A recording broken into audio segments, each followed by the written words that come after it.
Hey everyone, welcome to the DarshanTalks Podcast. I'm your host, Darshan Kulkarni. It's my mission to help you trust the people, trust the products you depend on. I'm an attorney, I'm a pharmacist. I advise companies with FDA regulated products. So if you think about drugs, wonder about medical devices, or obsess over pharmacy, this is the podcast, this is the live stream for you. I do want to emphasize that I'm an attorney, but I'm not your attorney. I'm a pharmacist. My guest is a pharmacist, but neither one of us are your pharmacist. So this is neither legal advice nor clinical advice. I do also want to emphasize that our conversation is purely a discussion. It is not intended to reflect the opinions of myself, of my guest, or our employers or clients. These are just a conversation that we're having. But if you like what you hear, please leave a comment, please subscribe, and share this video. And please feel free to ask questions as well. You can always reach me on Twitter at Darshan Talks or just go to my website at darshantalks.com. Today's interview is really cool because I get to talk to someone who has been influencing and changing the field of pharmacy for a lot more years than I can actually claim to have practiced. So it's really interesting. He is the president and CEO of a pharmacy consulting company. His role has been growing that consulting company and providing the pharmacy profession with experts in many disciplines that'll help our profession in compliance, innovation, and other opportunities that help pharmacists. He's owned multiple types of sort of pharmacies and help companies that have ownership in multiple pharmaceutical companies, including a women's health fertility management company. He's also done some interesting things that I want to hopefully ask him about, but I don't know if I'll get a chance to. Um, in that he established a pharmacy in a hospital servicing alcohol dependent patients, which later adapted to drug dependent patients. I've done a little bit of work in that, so I'd be curious how that worked out. He also had to maintain drug accountability, which required a unit dose systems at times when this wasn't actually available. So he had to develop and establish a computer company to provide the drug accountability to the regulators, which is very similar to me in that he's coming out at a time when the tools didn't exist and he was creating those tools. We're now seeing new versions of this. We're now seeing problems, but he had to literally create a computer company to solve these technologies. And then he's worked in a compounding infusion pharmacy, in a pharmacy in a jail, and worked in women's health and fertility companies, which he sold and later went public. So our guest for today, ladies and gentlemen, Ernie Gates. Hey, Ernie, how are you? Good morning, Darshan, and thank you for the opportunity to be part of this podcast. I appreciate it. It's great to be able to talk to someone that's positive in the pharmacy world and keep it positive. There's a lot of things happening, a lot of changes happening, but it's exciting.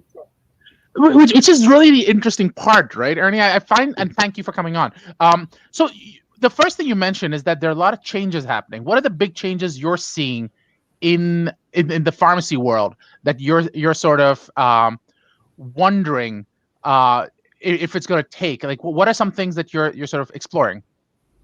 Well, the interesting thing that's happening in pharmacy is if you go back to 10,000 Leagues Under the Sea, if you remember that, I and, remember that. and where we are now with nuclear submarines, I think some of that's what's happening to pharmacy because we are involved in every change and everything that's happened has been a significant change.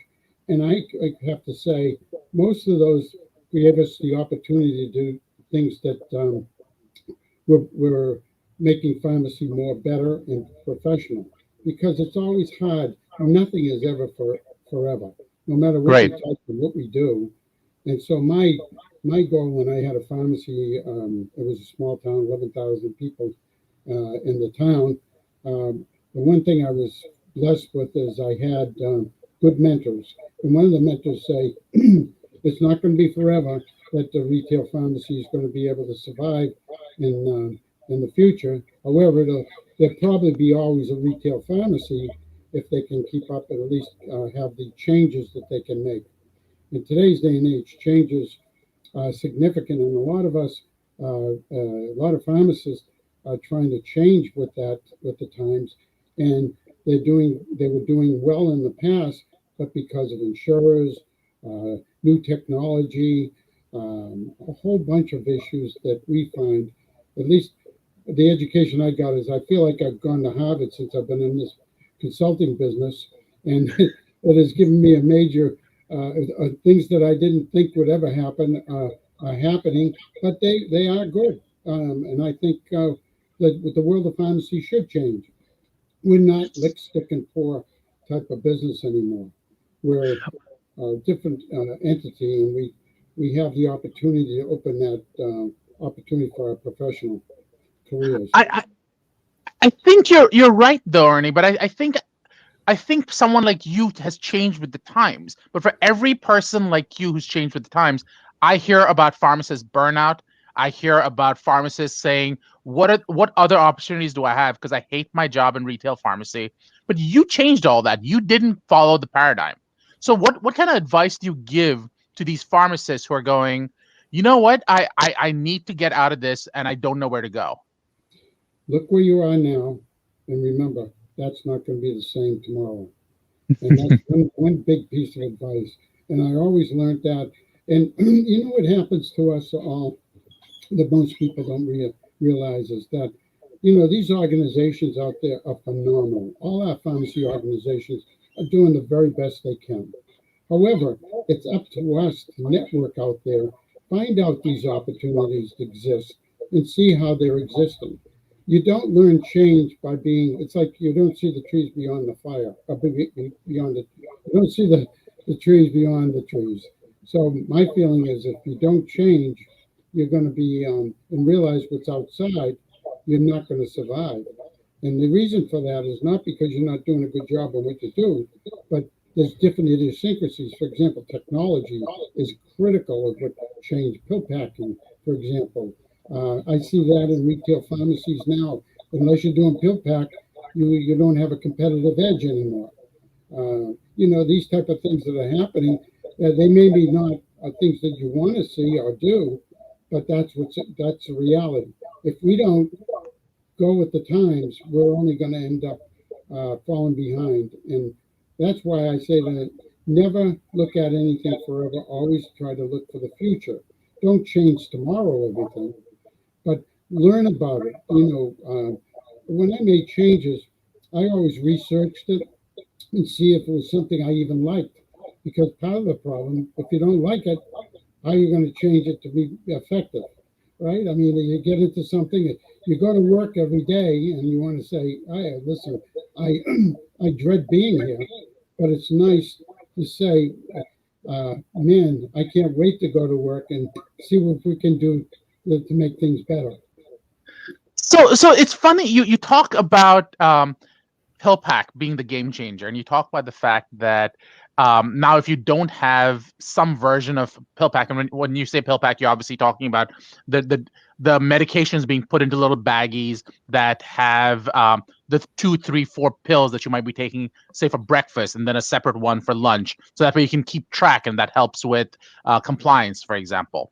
But my question for you is, assuming that's the direction, and now everyone has to do that just to stay competitive. There was a point 3, 4, 5 years ago when PillPack sold for $1 billion, close to $1 billion, because they were quote unquote innovative. My question for you is, if they were innovative then and people are now catching up and that's just normal, in your view, as you're seeing this trending going forward, what is that new technology that you think in 5 years is going to be a must-have that today is wouldn't that be nice? Well, pill packaging involves a lot of other things. For example, again, I'm not endorsing any particular company, Of course. but I want to make sure that it is a competitive edge, because for pharmacists, when you look at the technology, there's a process of filling these packaging that get a dynamics of reviewing the drugs and having technology look at these drugs and ensure that they are the right drug, or they're not broken or whatever. And that technology, you not only have your human look, but you really have an extra, let's say, compliance that Yeah. product is what it says it is.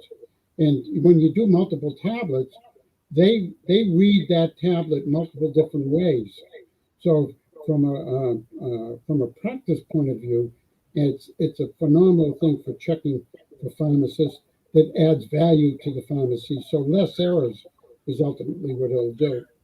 So I'm going to challenge you on that, Ernie, because on the Pillpack, I think it looks like a differentiator. When I, as a patient, get one of those little packets, I go, "Oh, this is different. This makes my life convenient." On the other hand, what you're describing is a value enhancer for the pharmacist, because you know that now the pharmacist is going to make less mistakes.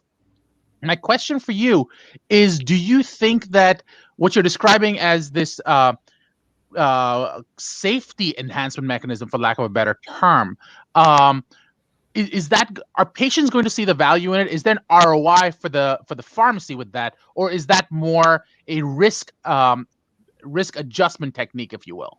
A phenomenal point, Darshan. I admire that question because it's both.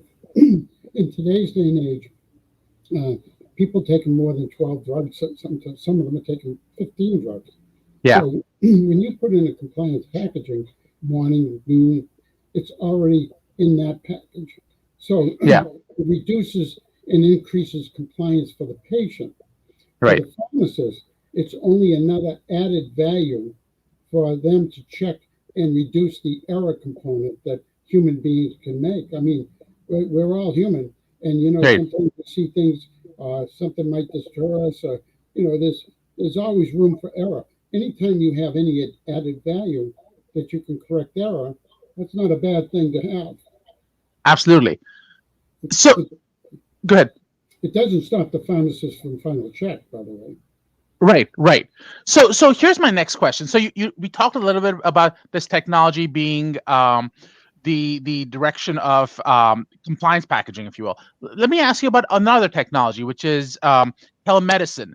Obviously, we've been with COVID, telemedicine's taken up a huge foothold in healthcare. My question is, when we were talking about Theranos probably about 10 years ago, and we have the lawsuits going on right now, as you know, people were talking about how the pharmacy is going to become the hub of healthcare. Do you think that telemedicine is going to enhance what pharmacy does in the future? Or do you think telemedicine is something that a doctor's office is going to use or a hospital is going to use, and it's not going to directly impact the day-to-day operations of a pharmacist? Well, interesting. I actually had telemedicine on a surgery thing that I had, and used my laptop, not my laptop, but my iPad to show that the doctor what it looked like. Are we in a world of just technology and not seeing people visually? I think pharmacists will tell you it's always great to be able to see a patient and visually talk to them in a consultant basis. But the reality is that's not really going to happen like you would like it to happen, at least at this point. That pharmacist got to worry about insurances on the computer, they're checking the profile. There's a whole bunch of things now. So, it's unfortunately it's an economy of scale. How much can a pharmacist do? You get $2 for the prescription. That's the point. Yeah. It's maybe an exaggeration, but reality is we want more pharmacists. And the good news, Darshan, is it brought up this point. The great news that we have is pharmacists are getting provider status in certain states. Now, where are we going with that? The issue is, insurance companies are not going to want to pay pharmacists to put pills in a bottle. It's that those days are gone. So little by little, that's being transferred to technicians. I'm not saying it's going to happen tomorrow, but you can see the trend is happening, especially with the multiple prescriptions some of these larger PBMs carrying and dispensing 10,000 a day or $100,000 a day in some cases. So where's pharmacy fit? It's going to pick up a different role. Take a look. They're doing vaccines now, which was a wonderful thing because it's another added value to the pharmacy. There's other things that, collaborative practices, medication therapy management. I can go on and on and on with those type of things. And these are all advantages.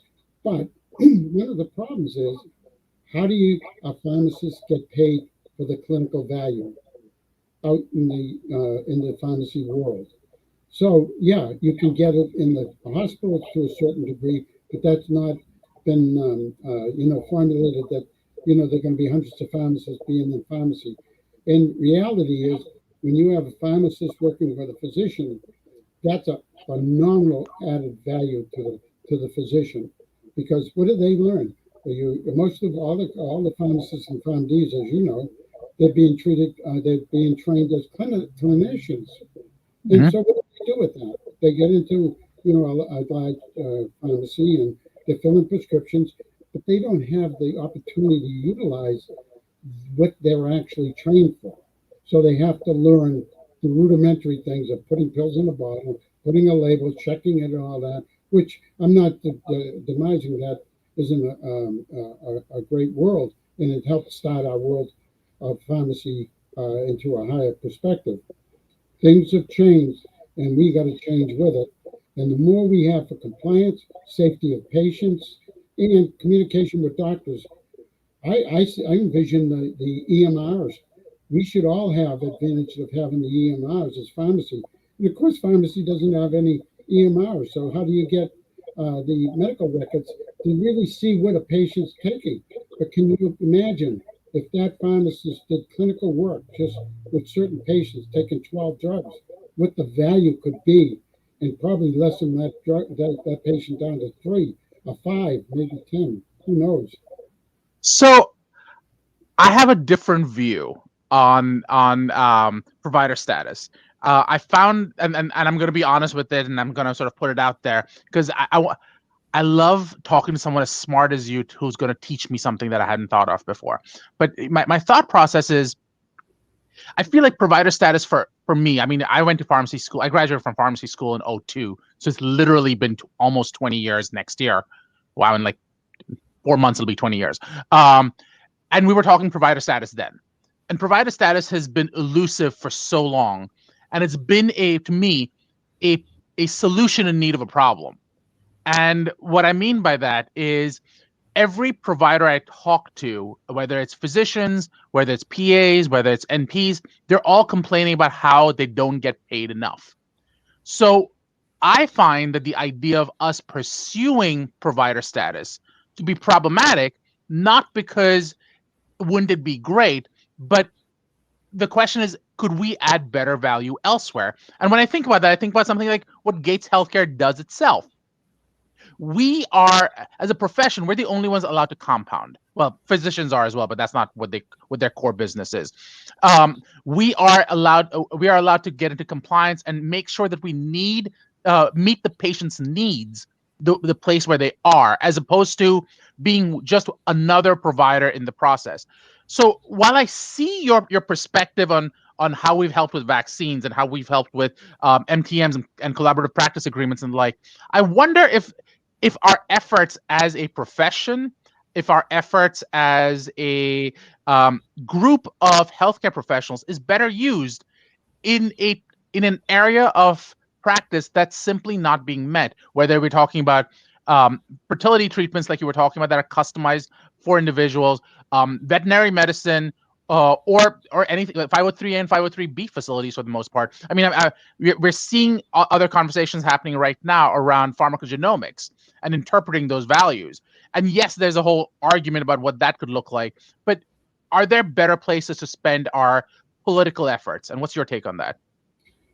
Well, I don't have that crystal ball, but what I will say is this: is certain. Do you think how long is it going to be before I've seen it happen with infusion, the cost cutting? The minute this thing came out when we first started, you could there was a serious amount of profitability, but you had a lot of responsibility when that first happened. However, what happens is the insurers who own they pay you, right? Yeah, So they yeah, get smarter on to what saying, wait a second, do we really need this? How can we coordinate? Perfect right, example right now. So what you're saying is hospitals are not going to get paid. Well, at least Blue Cross Blue Shield is already working towards hospitals to not pay them for infusion centers in the hospital because they have to pay the hospital costs. So right. they're outreaching now, and there's a whole group of people building infusion centers outside to accommodate that. So it's another business altogether. And so that helps the infusion pharmacies because the infusion pharmacies are ones that are going to be providing the service. And Right. I've seen this happen.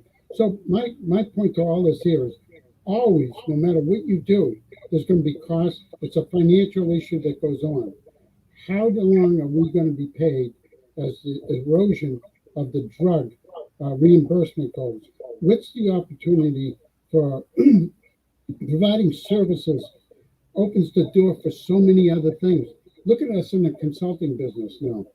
I, I wake up every morning and say, I'm so grateful to be able to work with the talent that I have and I'm working with. It's a gift to me to see how smart these people and how much they can help other pharmacies with different things. Because you don't know what you don't know. These guys Right. have been through it. And there's a lot of consulting firms out there, and they're all good. I mean, I'm not saying there's anything bad, but I think what that's only one door open. Think about telepharmacy. You get this experts in telepharmacy. That's not they're not being paid by the product. They'll be paid by the service.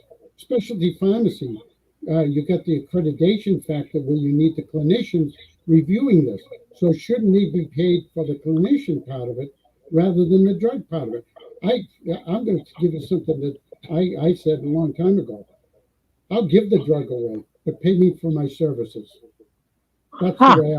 So that's why I'm so strong about at least provider status gives us the opportunity to be paid for services. And you're right. There's always the chance that people are going to cut you down, but you know what's happening with the drug costs. And Right. the government on their side, you got the manufacturers fighting for trying to, survive their business. So you got everyone. So I think, provider status is going to be a great thing. Let me give you another example. There's Please. pharmacies out there, and I get excited about this because the tough part about anything that you do that's innovative, you got regulatory compliance that goes with that. Yep.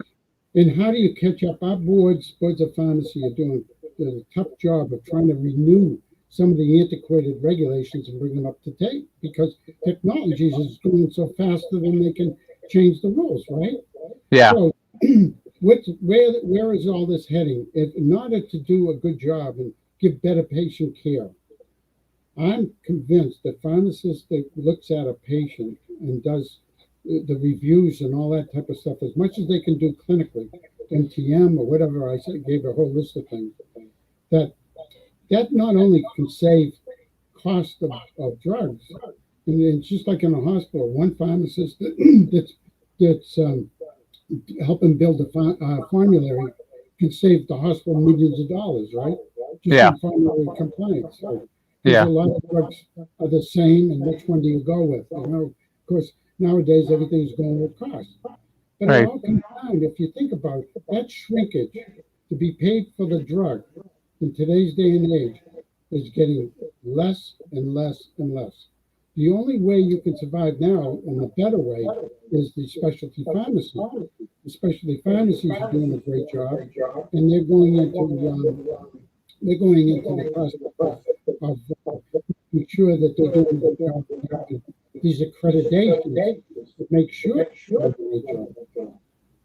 So it's interesting what you described to me, and I'll be honest, it was not something I was thinking about, but it's an interesting thought process, which was I approached it from the perspective of are there other toolkits that we can pull in, such as compounding, such as compliance, and what such as IT. What you pulled in is this idea of what Bill Gates had talked about in like the 1970s, when everyone else was saying, "I'm going to," like IBM was saying, "I want to invest into the computer." Bill Gates said the cost of hardware is going to drop. No one's going to pay for the hardware, where the money is in the software. And everyone mocked him. Everyone said he was ridiculous, except he was the one who was right. And that's why he is who he is. So to me, it's sort of similar to that in that I think that the value is in the product, and you're looking at the wrong ball. You're looking at the puck where it is. The puck where it's going is in the services, and that's where the value is. So I appreciate you giving me a different perspective than the one I had. So let me ask you this question. We're talking about cost savings. If we're talking about cost savings with the perspective of patient care, do you think we are, as a profession, doing the best we can in the context of enabling and being as patient-centric as possible? Or do you think that we've now focused so much on costs, that's just the name of the game right now? It's sad to say.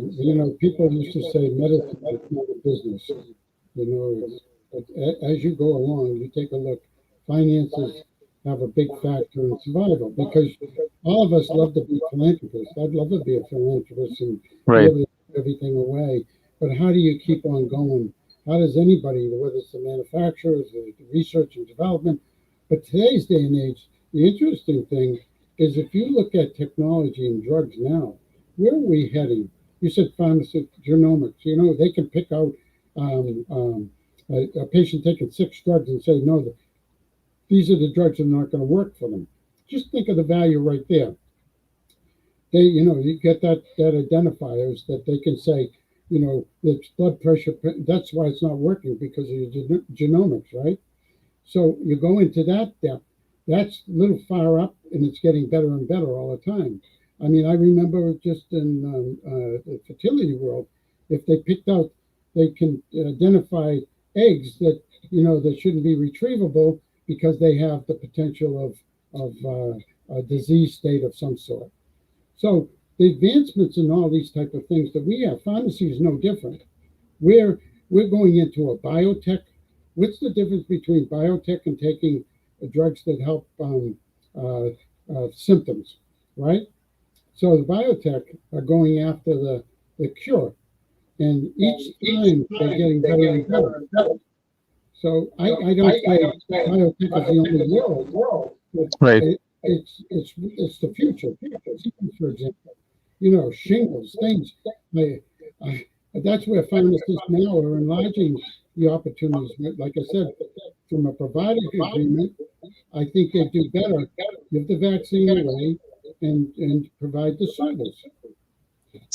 So it's interesting. I'm already well past time. As you know, I usually aim for 15, 20 minutes. We're already at 27 and a half minutes. So we can't keep going. But I have to say, before we sort of clean this part of it out, I really wanted to get into the topic of biohacking. And I don't know if you even know what that is, but it's one of those areas.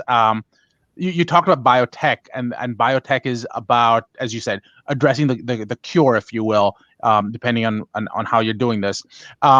The piece I find fascinating, the piece I find interesting, is there is an entire group out there. I actually had to advise someone on it a few years ago. Essentially, if you start doing testing on yourself, and usually these are PhDs, these are MDs, these are master's degrees people who are all sort of going, what can I do to help me alone? Because if you start going further than that, it's considered to be research, and there are all kinds of issues that pop out of that. I'm wondering, what is the role of pharmacy in a world where you're talking about individualized therapy created for an individual by the individual? So we can have a whole discussion on that. Hopefully the next time you come on, and you were, as always, amazing. So thank you so much for taking the time. I do have 5 questions that I'm going to ask you. Is that okay? Sure, please do. So the first question is, how can people reach you?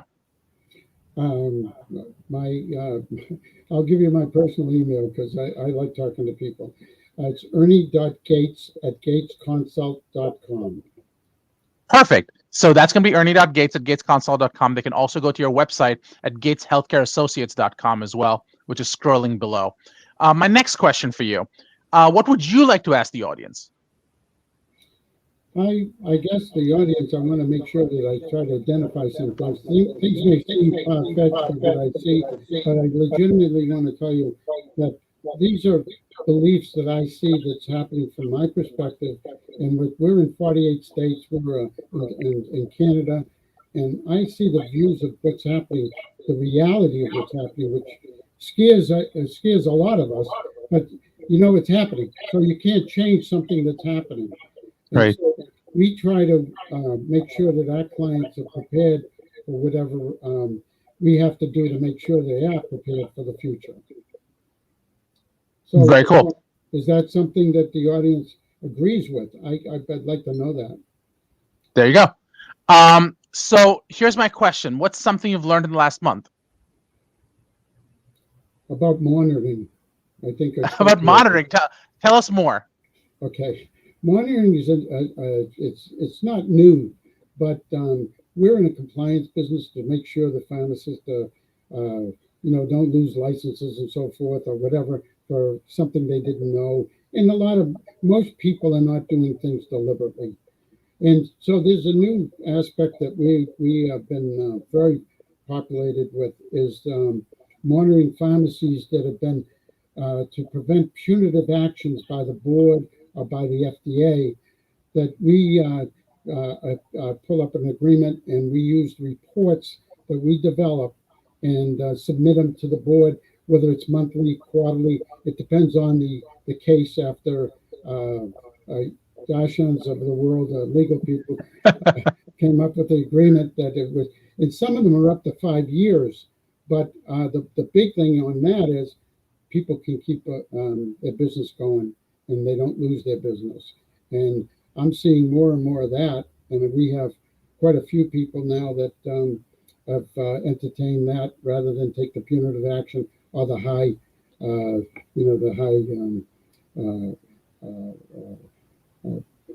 numbers that they would have to pay back. And when I say pay back, I'm talking about fines. And, Right. The fines, you can reduce fines by doing these monitoring programs, and we see more of it. So that's just something that I just brought out because that's more recent than anything. So we work with the boards, we work with the FDA, and make sure that they're satisfied with our reporting system. Very, very cool. What's something that made you happy in the last week? Every time we have a new discipline come on board, we just had nursing in a hospital division come on, and I have to tell you that it's been very exciting because the hospital world was always challenging for us, but now we have the right people and new things that are happening with the hospital world that we didn't even know about, and we're getting involved in. And I can't say at this point, but I will tell you, anytime there's something new that comes out that we can help with, it's a very exciting time for me. I will say, you say that you don't have the right people or you're developing the right people. We had Tom Sipka yesterday, and Tom was amazing, and he's one of your team. So I think that's awesome. So you have people like him. So shout out to Tom, who's excellent as well. So my next question for you: what's something most people don't know about you? That's the last question. Well, something people may know me in Massachusetts, some people know me in California, but what I try to be is honestly, it's not about knowing me, but I'm just hoping the people that do know me, and we fortunately I've been around so long that I got to know a lot of people. And the exciting part that I will tell you is that it's not about knowing me, it's about knowing that I'm dedicated to pharmacy, and I do love pharmacy in every way. And I've worked with every phase of manufacturing, private enterprise, nonprofits, clinics. So that's what I hope people find out, that we are a vested company that's and want to be highly credible for what we do. Very, very cool. Again, this was amazing, a special treat. Ernie, thank you so much for coming on. I hope you'll consider coming back again. This was wonderful. Absolutely. Thank you so much, Darshan.